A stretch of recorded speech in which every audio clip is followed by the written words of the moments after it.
El Compendio del Catecismo, con el Padre Antonio López.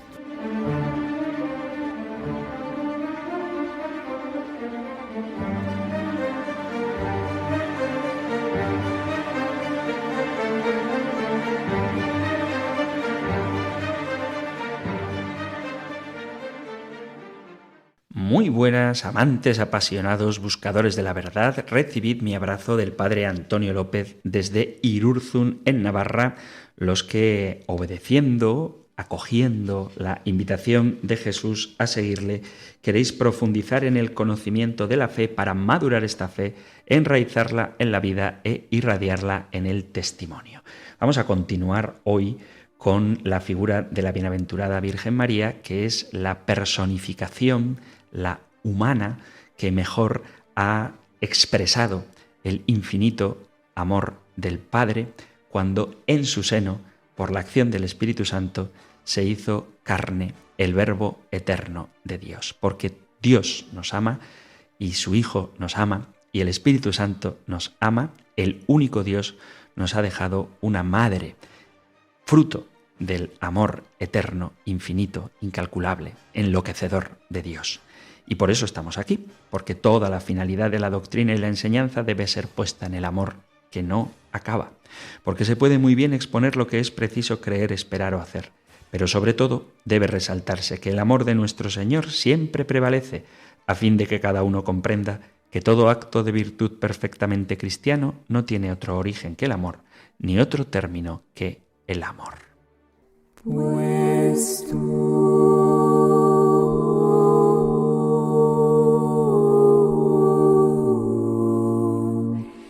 eres santo,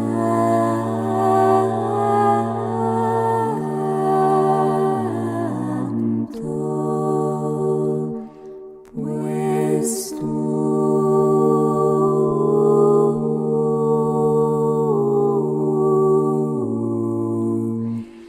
eres santo,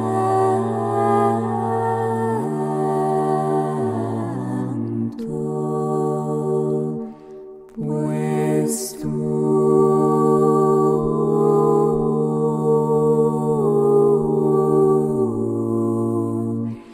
eres santo.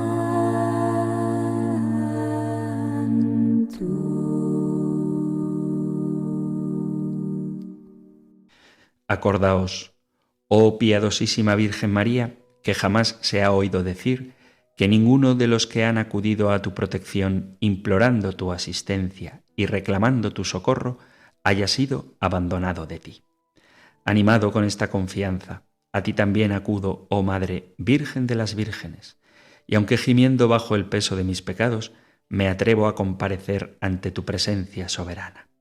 No deseches mis humildes súplicas, oh Madre del Verbo Divino, antes bien, escúchalas y acógelas benignamente. Pues tú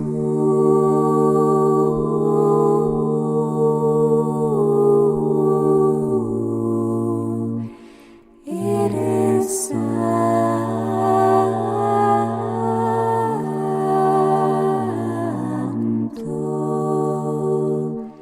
pues tú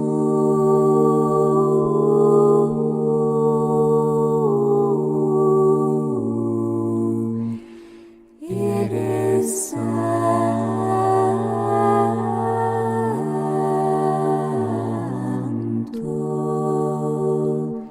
pues tú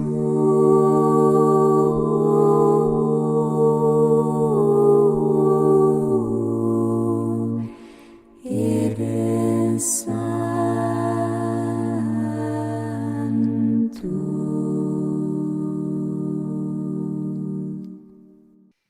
En el programa anterior os decía que íbamos a tratar la última de las preguntas dedicadas a la Santísima Virgen María por el momento, puesto que veíamos a nuestra Madre del Cielo a la luz del misterio de Jesucristo. Y aunque más adelante otras preguntas del compendio del Catecismo volverán a poner sobre la mesa la reflexión en nuestra Madre del Cielo, hoy quisiera continuar hablando de la maternidad espiritual de María y cómo ésta es universal. Estuvimos hablando de cómo fue desarrollándose la doctrina sobre la Virgen María y cómo los dogmas marianos tienen su fundamento en Cristo. Una buena cristología tiene como resultado una buena mariología. Y en el desarrollo histórico me centraba especialmente en el Concilio de Éfeso, que fue quien disparó la devoción que siempre había existido también anteriormente en la Iglesia hacia la Virgen María, y cómo el ritmo en el que esta devoción y sentimiento filial hacia María se desarrolló de forma diferente en Oriente y en Occidente. Lo cierto es que la Iglesia Universal siempre ha reconocido a María como Madre de Dios y siempre la ha venerado como Madre nuestra. Por eso, porque me quedé en el Concilio de Éfeso y creo que la historia de la devoción mariana sigue siendo, después del Concilio de Éfeso, enriquecida por el sentir común de los fieles, me parece oportuno que continuemos hablando de este tema.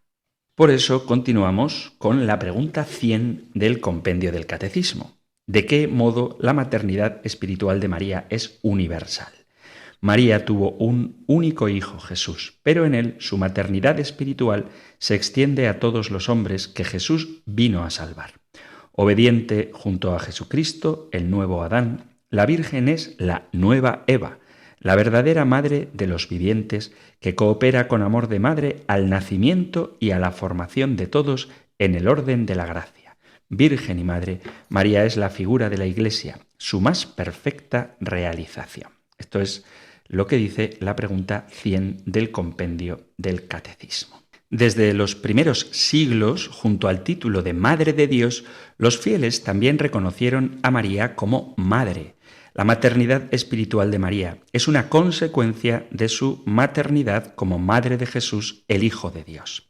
El verdadero fundamento de la maternidad espiritual se encuentra en nuestra incorporación a Cristo. En virtud de la encarnación redentora, el Verbo encarnado en el seno virginal de María quedó constituido cabeza mística de toda la humanidad y la humanidad queda constituida cuerpo místico suyo.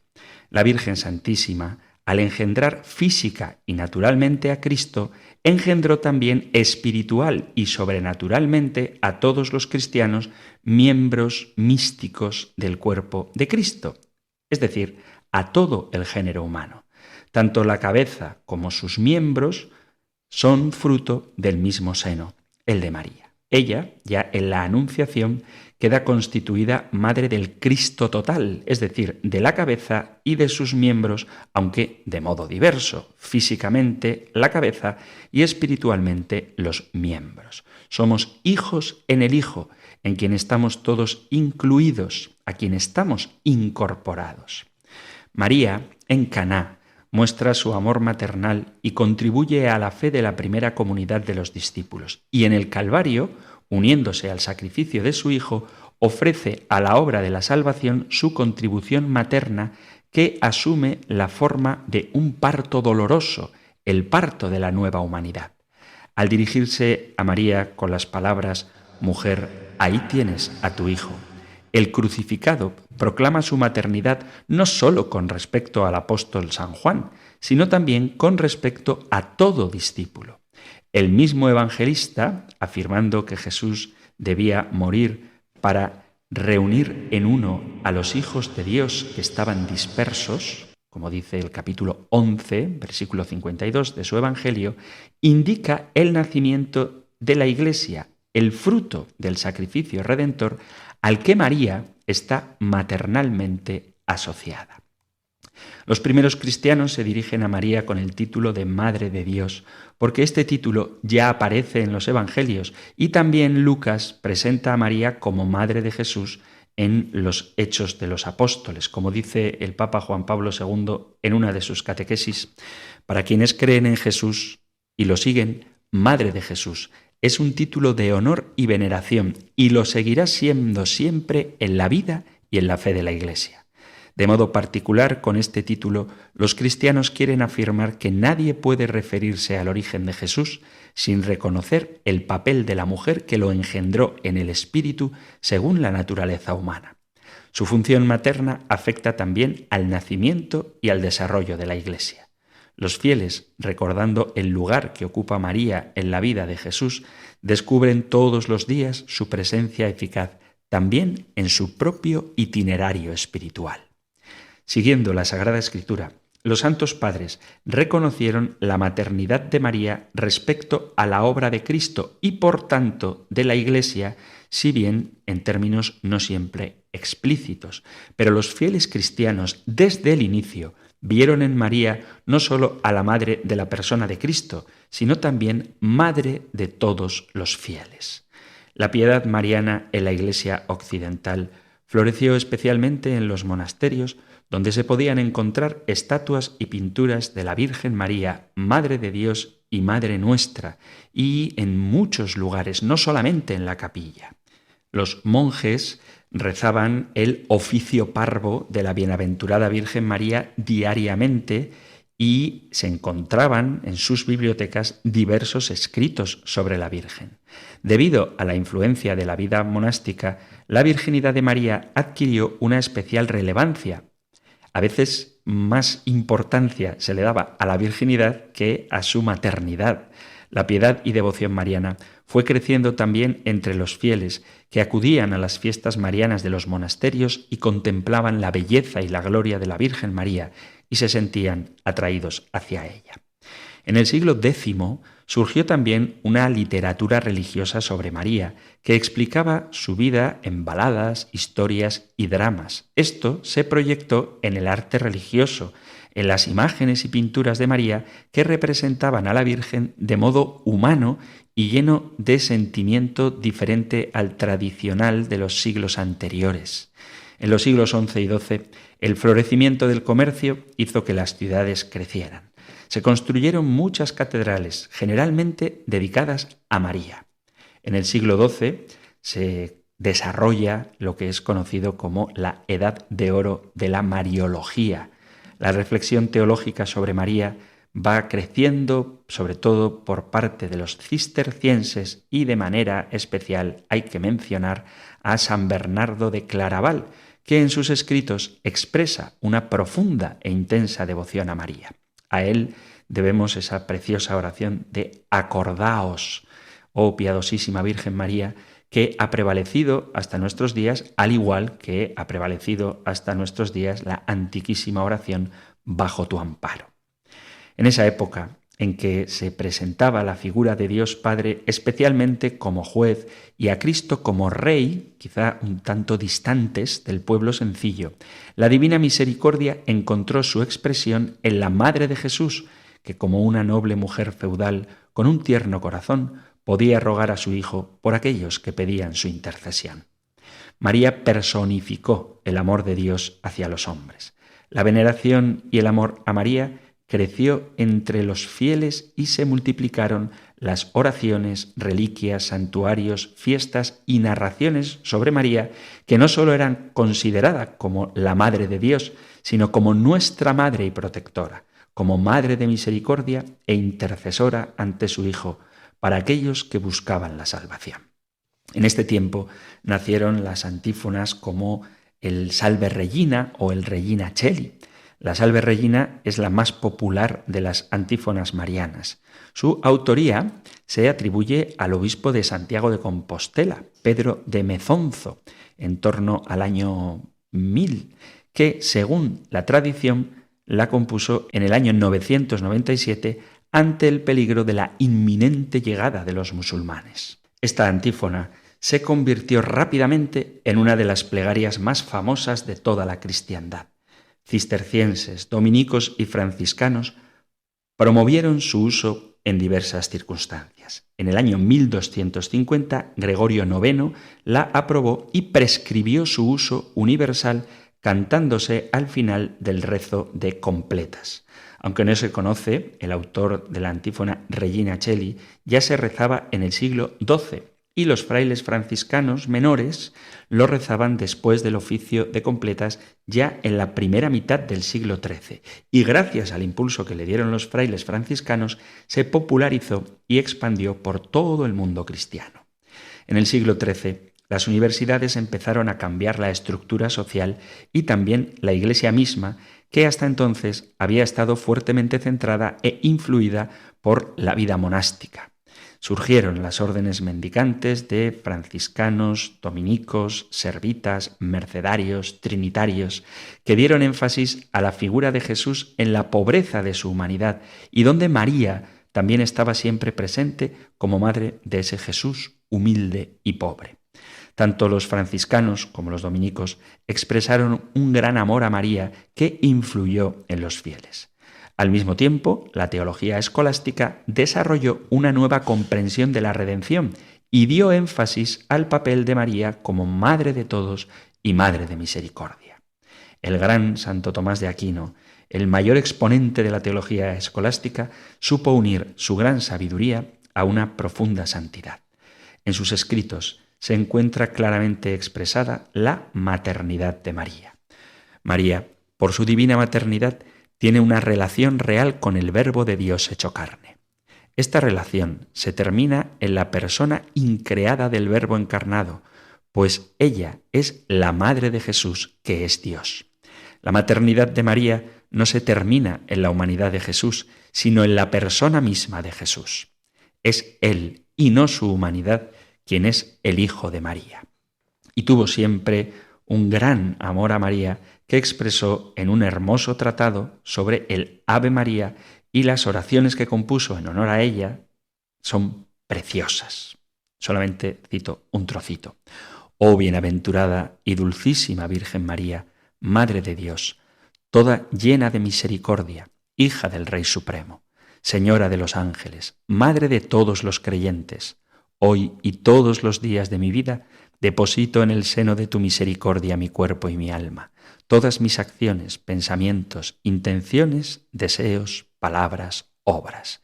En una palabra, mi vida entera y el fin de mi vida, para que por tu intercesión todo vaya enderezado a mi bien, según la voluntad de tu amado Hijo y Señor nuestro, Jesucristo. El amor a María se siguió expresando también en la literatura. Se escribieron muchas vidas sobre María y colecciones de leyendas marianas, entre las que se encuentran en España las de Gonzalo de Berceo y San Alfonso X el Sabio, que escribió las Cántigas de Santa María en gallego, portugués y no en latín, lo que hizo posible que el pueblo sencillo tuviera acceso a esta obra.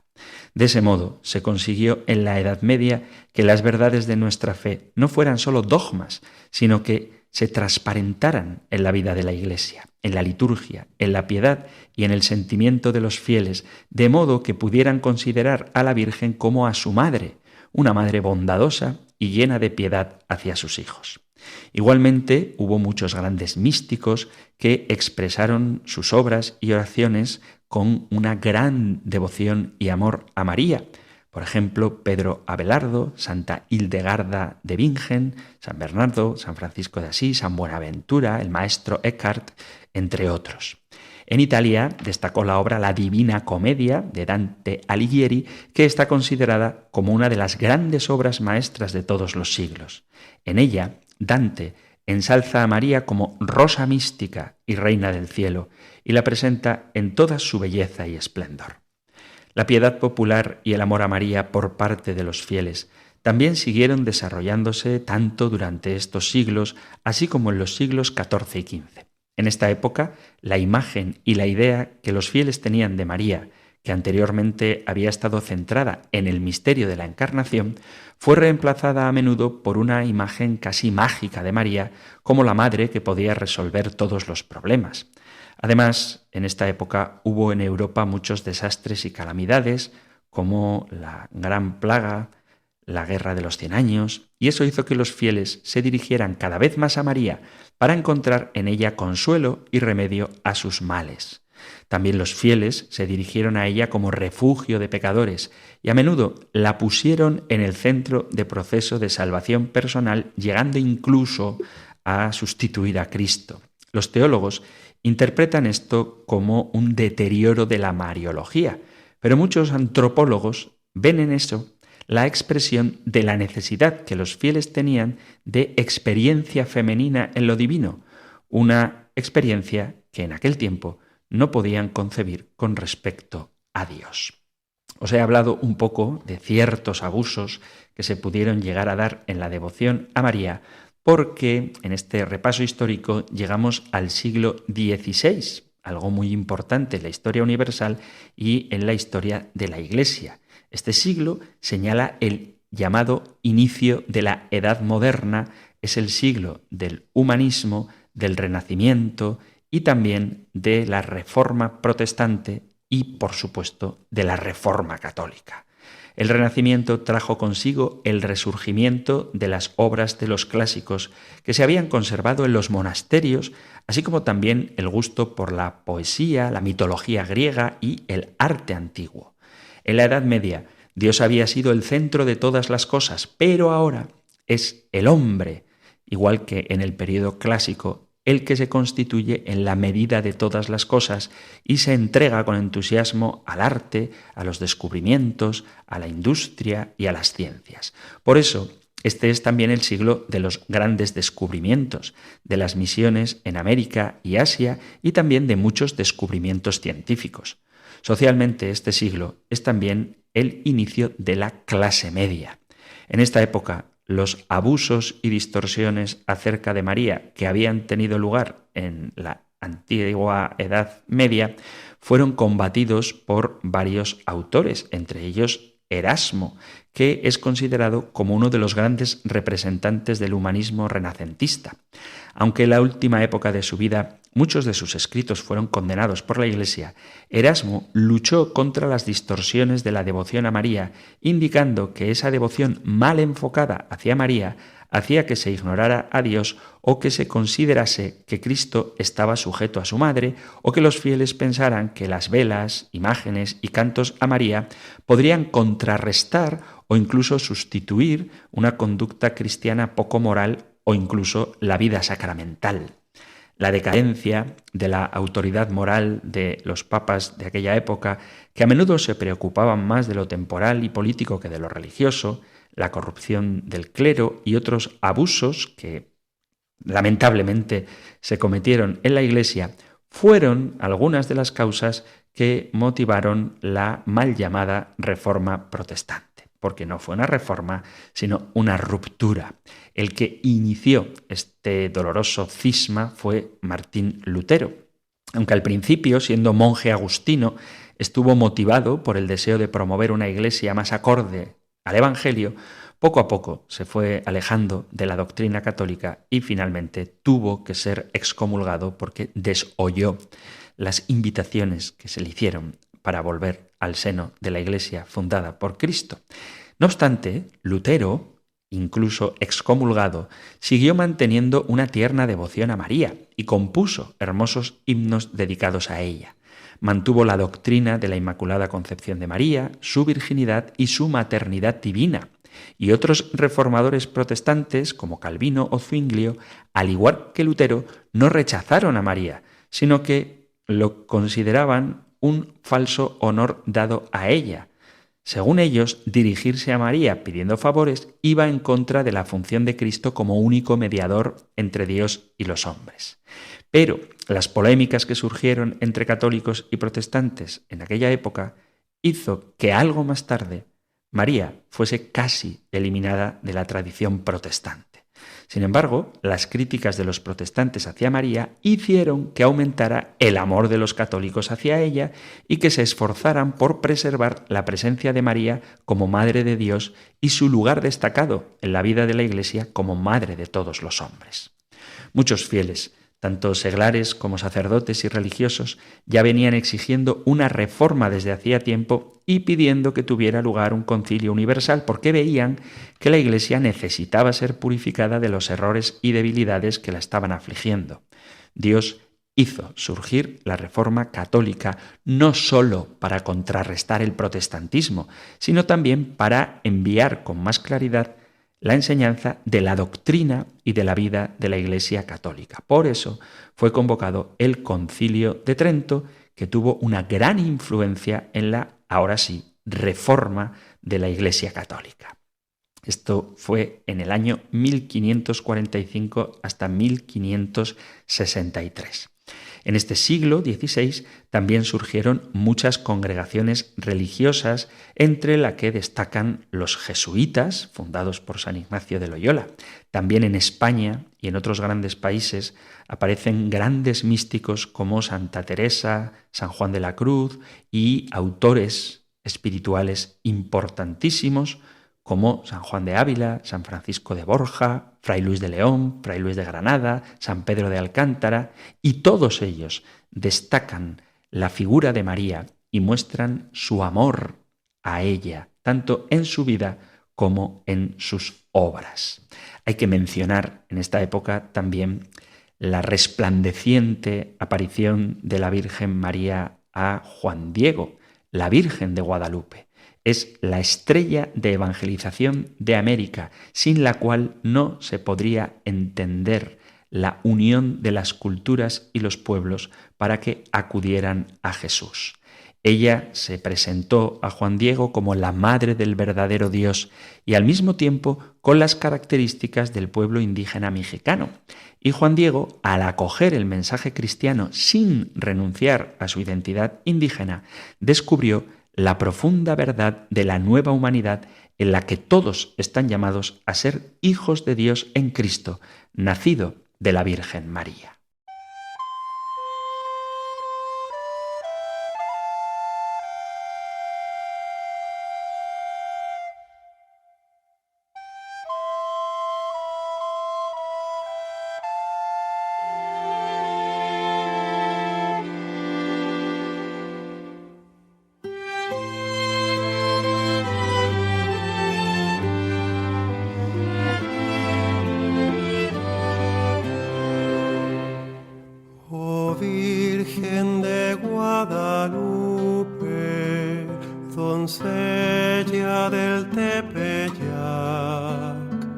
Consuelo de nuestro llanto y amparo ante todo mal.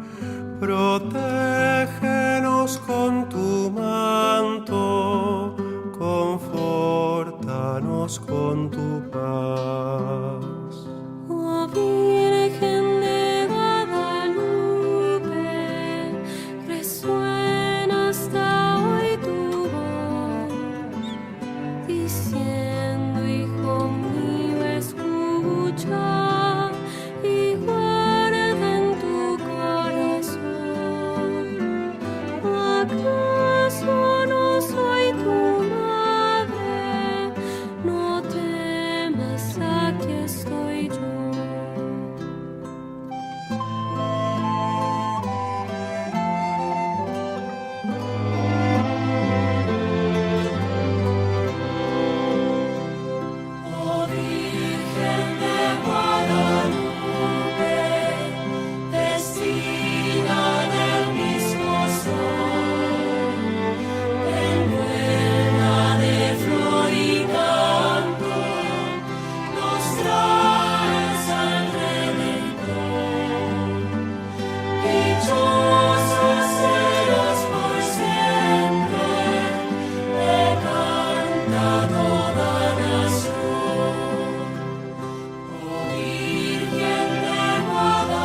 Estás en Radio María escuchando el programa El Compendio del Catecismo, nuestro espacio diario de formación católica para apasionados buscadores de la verdad, que puedes sintonizar en la emisora de la Virgen de lunes a viernes de 4 a 5 de la tarde, una hora antes, si nos escuchas desde las Islas Canarias. Estamos tratando hoy la pregunta 100 del Compendio del Catecismo. Es el segundo capítulo, el segundo programa que dedico a esta pregunta, porque estoy viendo con vosotros el desarrollo histórico de la devoción a la Bienaventurada Virgen María, y hemos visto lo que ocurrió en este sentido en la vida de la Iglesia desde el Concilio de Éfeso hasta el siglo XVI.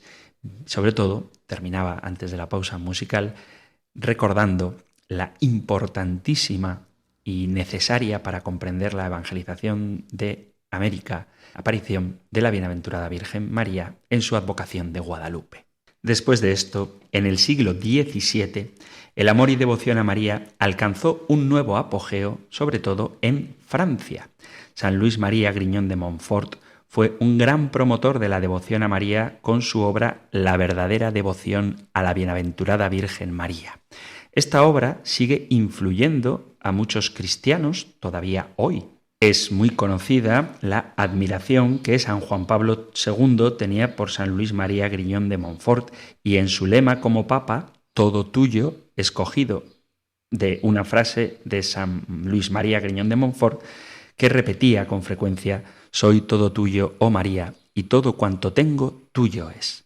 Sin embargo, otros autores de esa época expresaron a María una devoción quizás demasiado sentimental y un tanto exagerada. En este siglo también aparece el arte barroco, que se extiende hasta el XVIII e influye en la arquitectura, la escultura y la pintura.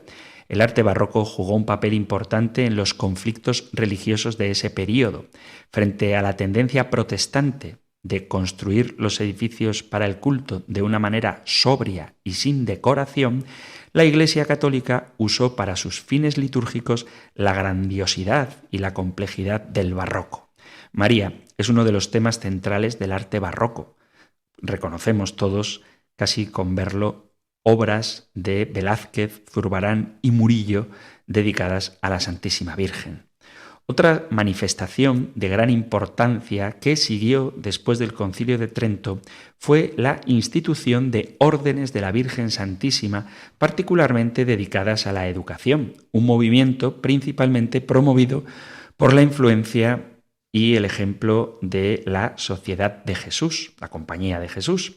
Así apareció el Instituto de la Compañía de María, fundado por Santa Juana del Stolach, basada en la espiritualidad ignaciana. También en el siglo XVII se estableció la celebración de algunas de las fiestas menores de la Santísima Virgen, como el Santo Nombre de María, María Auxilio de los Cristianos. Otra manifestación de la devoción mariana que surgió en esta época fue la costumbre de consagrar el mes de mayo a Nuestra Señora.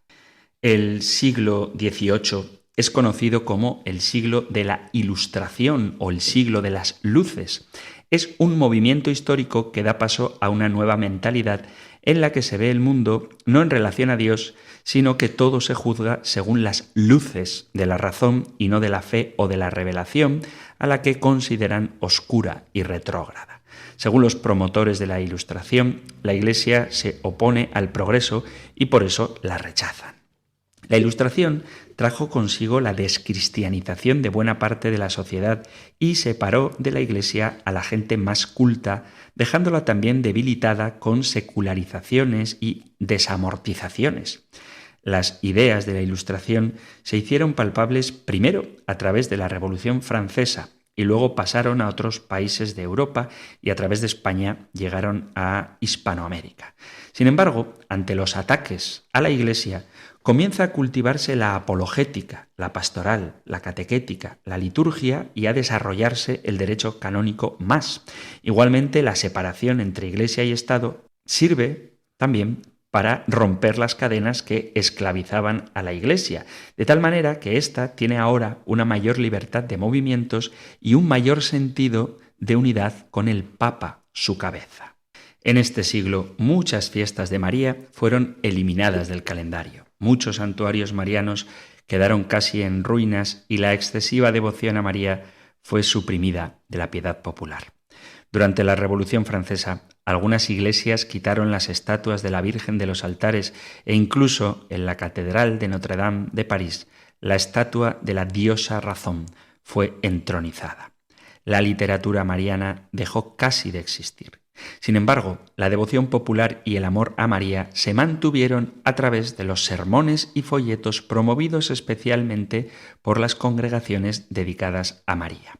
Pero la Compañía de Jesús, que se había mantenido como gran promotora del culto mariano, sabéis, fue disuelta en el siglo XVIII, 1773, por el Papa Clemente XIV, aunque luego Pío VII, en 1814, la restauró.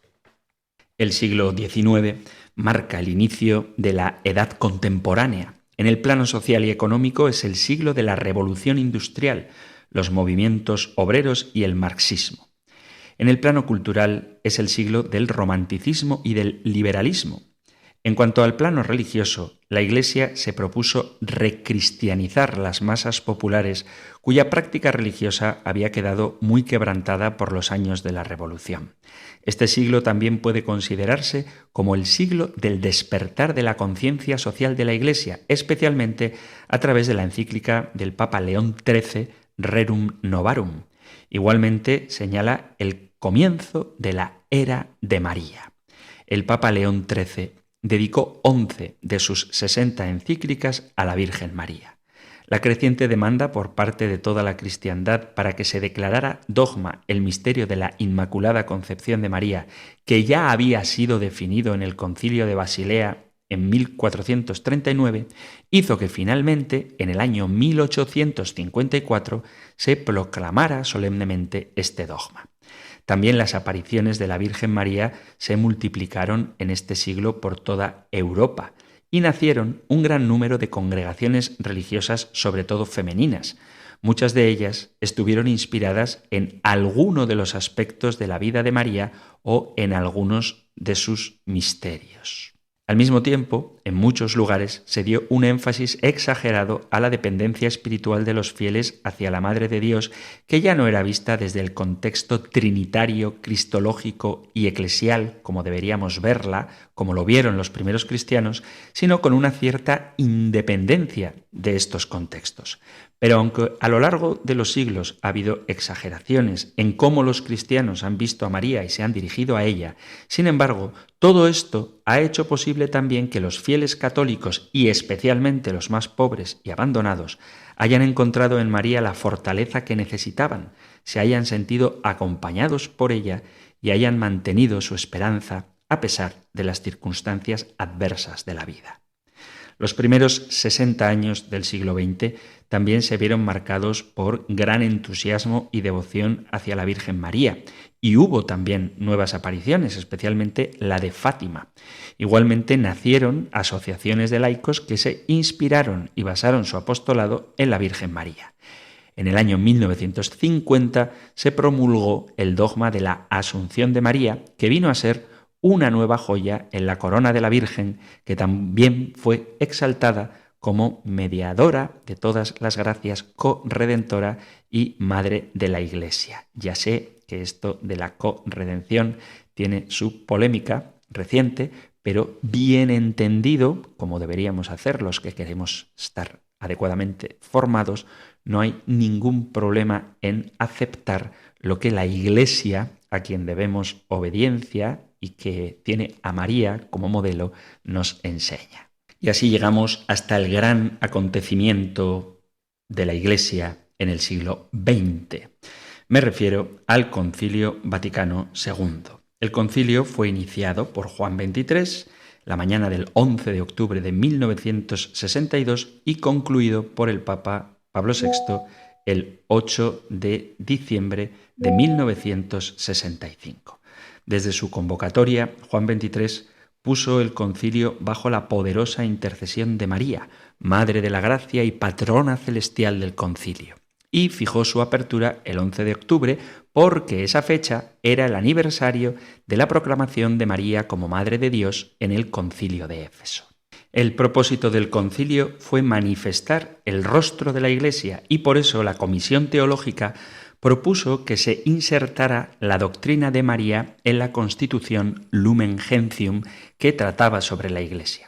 Esto suscitó un fuerte debate, pues mientras muchos padres del concilio estaban de acuerdo con la proposición de la Comisión Teológica, otros, sin embargo, proponían que María tuviera un documento propio totalmente dedicado a ella.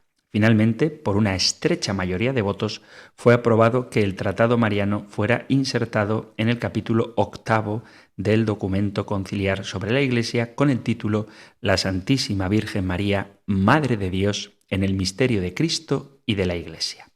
Según expresó el Papa Juan Pablo II en una de sus catequesis, el capítulo 8 del documento Lumen Gentium manifiesta un progreso doctrinal real, el acento puesto en la fe de María y una preocupación más sistemática por fundar la doctrina mariana en la Escritura, constituyen elementos significativos y útiles para enriquecer la piedad y la consideración del pueblo cristiano hacia la bendita Madre de Dios. Se reafirmaron ampliamente la misión y los privilegios de María. Se puso de relieve su cooperación en el plan divino de salvación y se manifestó de forma más evidente la armonía de esta cooperación con la única mediación de Cristo. El propósito del concilio fue manifestar el rostro de la Iglesia y por eso la Comisión Teológica propuso que se insertara la doctrina de María en Lumen Gentium que trataba sobre la Iglesia. Por otra parte, los diferentes puntos de vista de los padres que surgieron en el curso del debate conciliar resultaron providenciales porque, fundiéndose en composición armónica, ofrecieron a la fe y a la devoción del pueblo cristiano el propósito del concilio, que era manifestar el rostro de Cristo y de la Iglesia. Por eso es Lumen Gentium, que trata sobre la Iglesia, donde se habla de María y de su papel excepcional en la obra de la redención. Este documento resalta que María es la raíz del misterio de Cristo, pues es la Madre de Cristo, y también que María es la coronación del misterio de la Iglesia, porque es Madre de la Iglesia. Igualmente, indica que toda piedad y culto a la Santísima Virgen se desarrollan en subordinación armónica al culto de Cristo, gira alrededor de él y es su punto de referencia. En el discurso de clausura de una de las sesiones del concilio, la tercera en concreto, el Papa San Pablo VI señaló la importancia del capítulo 8 de Lumen Gentium y la proclamó Madre de la Iglesia. Dice: con la promulgación de la actual Constitución, que tiene como vértice y corona todo un capítulo dedicado a la Virgen, justamente podemos afirmar que la presente sesión se clausura como un incomparable himno de alabanza en honor de María. Es, en efecto, la primera vez, y decirlo nos llena el corazón de profunda emoción, que un concilio ecuménico presenta una síntesis tan extensa de la doctrina católica sobre el puesto que María Santísima ocupa en el misterio de Cristo y de la Iglesia. Esto corresponde a la meta que este concilio se ha prefijado: manifestar la faz de la Santa Iglesia a la que María está íntimamente unida y de la cual, como egregiamente se ha afirmado, es la parte mayor, la parte mejor, la parte principal y más selecta. La realidad de la Iglesia ciertamente no se agota en su estructura jerárquica, en su liturgia, en sus sacramentos ni en sus ordenamientos jurídicos. Y ciertamente que debe encuadrarse en la visión de la Iglesia la contemplación amorosa de las maravillas que Dios ha realizado en su Santa Madre. Y el conocimiento de la doctrina verdaderamente católica sobre María será siempre la clave de la exacta comprensión del misterio de Cristo y de la Iglesia. Hemos creído oportuno consagrar en esta misma sesión pública un título en honor de la Virgen, sugerido por diferentes partes del orbe católico y particularmente entrañable para nos, pues con síntesis maravillosa expresa el puesto privilegiado que este concilio ha reconocido a la Virgen Santa en la Iglesia. Así pues, para gloria de la Virgen y consuelo nuestro, nos proclamamos a María Santísima, Madre de la Iglesia, es decir, madre de todo el pueblo de Dios, así de los fieles como de los pastores que la llaman Madre amorosa, y queremos que de ahora en adelante sea honrada e invocada por todo el pueblo cristiano con este gratísimo título. Se trata de un título venerable, hermanos, que no es nuevo para la piedad de los cristianos. Antes bien, con este nombre de madre, y con preferencia a cualquier otro, los fieles y la Iglesia entera acostumbran a dirigirse a María. Ciertamente que este título pertenece a la esencia genuina de la devoción a María, encontrando su justificación en la dignidad misma de la Madre del Verbo encarnado.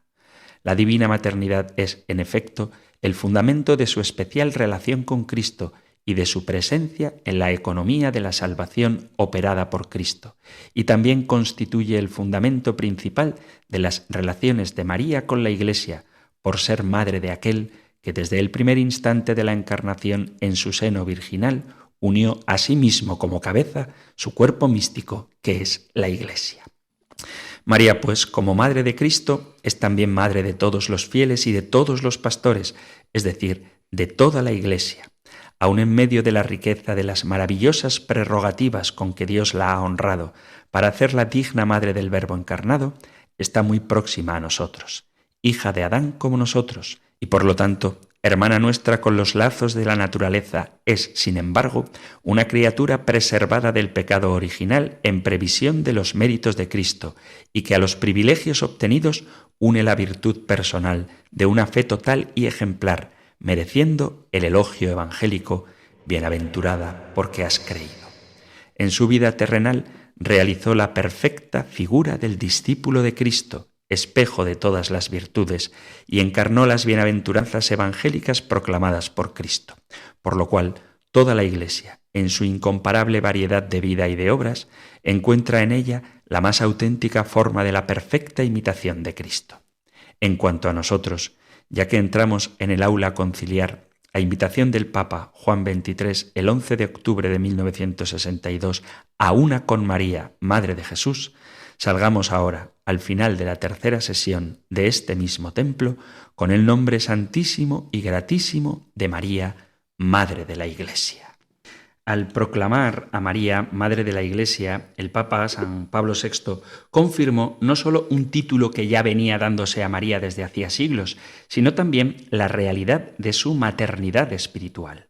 María, ya desde la Anunciación, se convirtió en madre de todo el cuerpo místico de Cristo, es decir, no solo de Cristo su cabeza, sino también de todos los miembros. Y en el Calvario, Cristo reafirmó esta maternidad.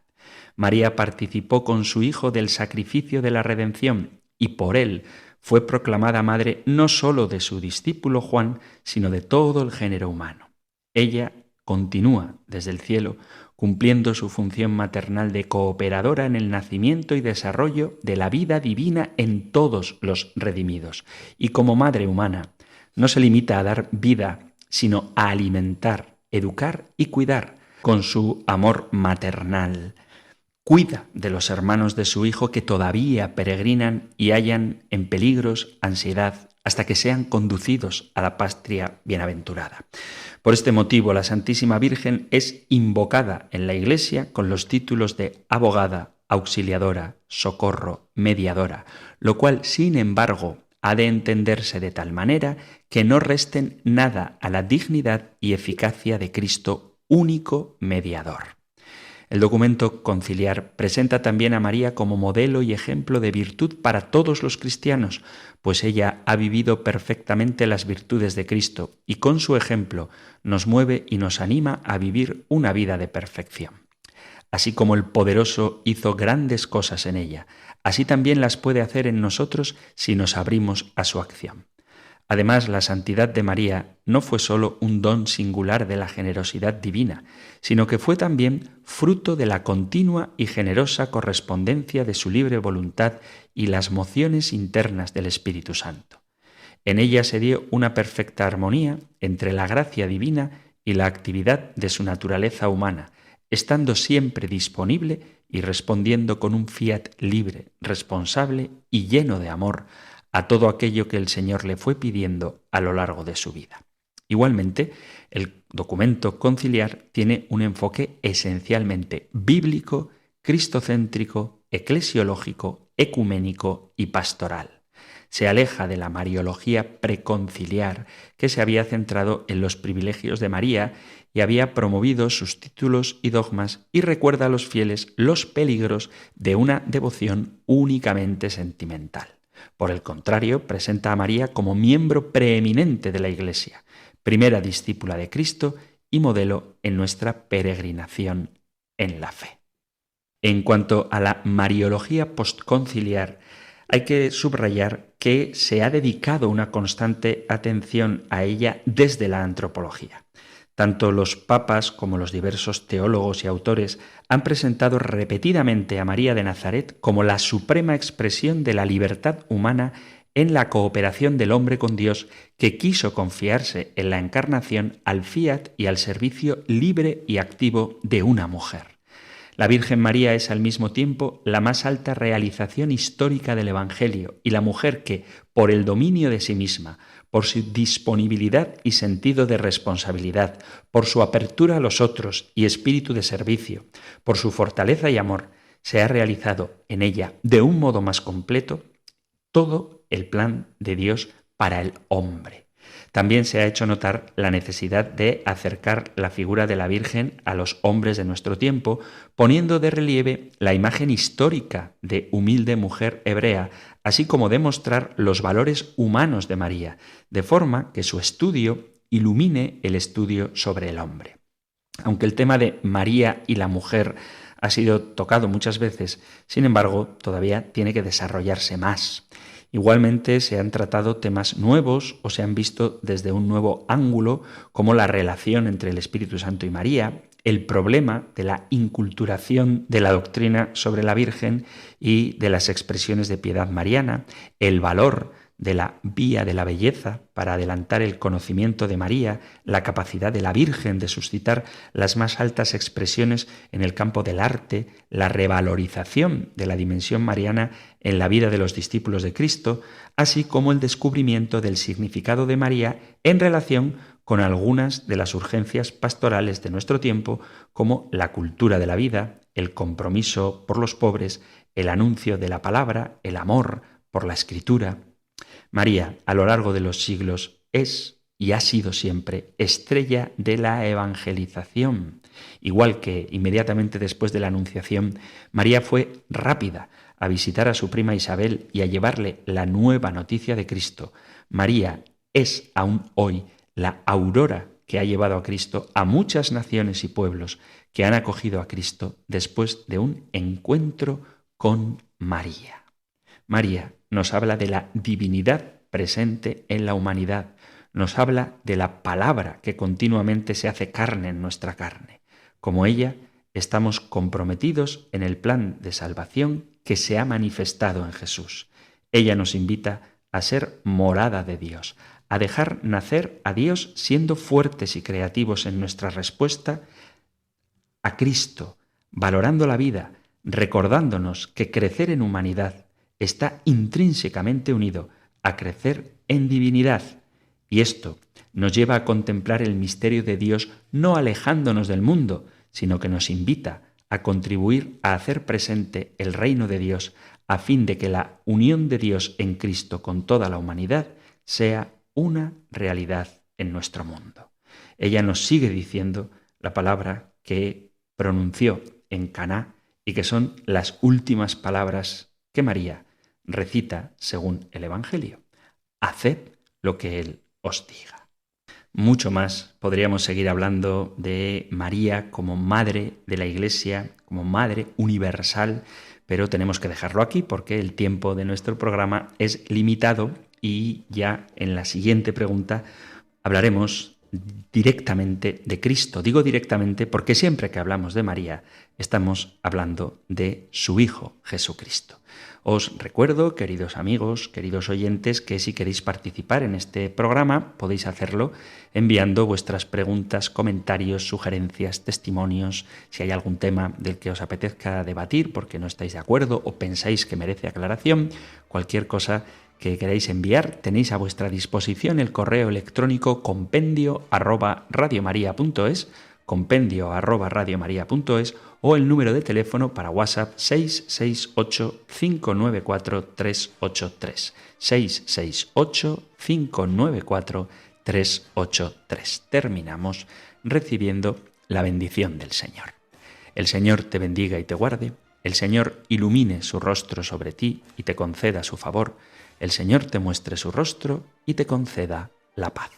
Pidiendo a Dios Padre la plenitud del Espíritu Santo y de la mano de María, Madre del Hijo, os emplazo hasta un nuevo programa del Compendio del Catecismo. Muchísimas gracias, un fuerte abrazo y que Dios os bendiga.